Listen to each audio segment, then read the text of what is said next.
Serie B-Win. Tutti i colori della passione.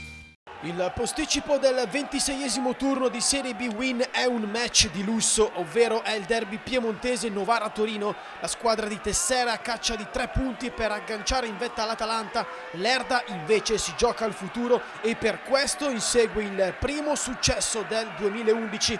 Il Piola è tutto esaurito, arbitra Ciampi di Roma. Questo è il big match che chiude il 26esimo turno del campionato di Serie B-Win. Si parte e il Torino ha le idee molto chiare.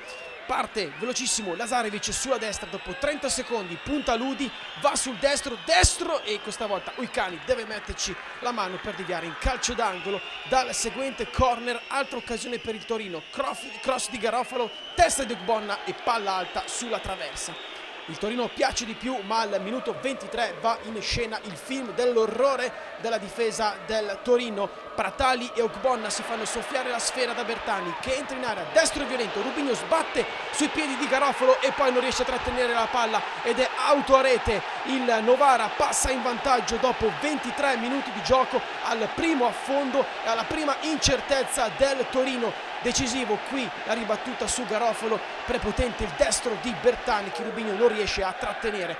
Bertani a questo punto è scatenato, siamo al minuto 31, sinistro e violento e Rubinho legge bene la traiettoria. Però Rubinho deve farsi perdonare il gol subito. Cross di Maranini, Motta colpo sicuro e Rubinho sulla linea riesce a respingere un gol già fatto. Merita il replay perché questo è un vero e proprio miracolo, un gol evitato al minuto 38 prima della fine del tempo. C'è ancora tempo però per Bertani, destro all'incrocio e deve volare Rubinho per evitare di capitolare per la seconda volta. Il primo tempo emozionante finisce qui, a inizio ripresa Pratali rientra in campo ma si fa subito male e quindi prima di ricominciare l'Erda è costretto a cambiare il difensore centrale con Rivalta.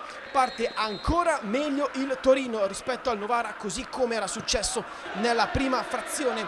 Manovra con Sgrigna, palla per De Feudis, idea dentro per Antenucci, destro di prima intenzione e palo esterno con Uicani che non ci sarebbe potuto arrivare. C'era anche Bianchi libero in mezzo all'area, Antenucci preferisce sparare forte. Al minuto 57 il Novara si fa vivo in ripartenza, Bertani tutto solo al limite dell'area piccola, apre troppo il compasso e la sfera va sul fondo.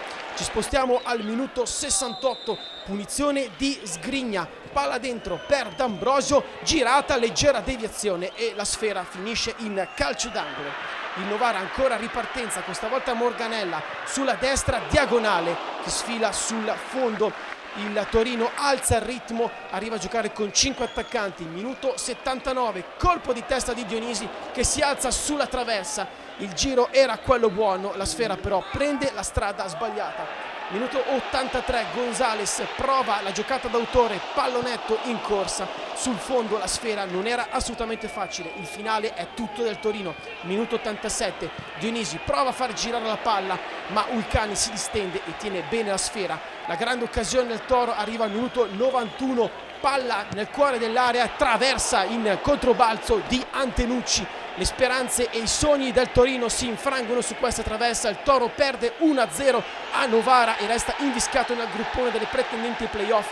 Il Novara invece vince e torna in vetta alla classifica insieme con l'Atalanta.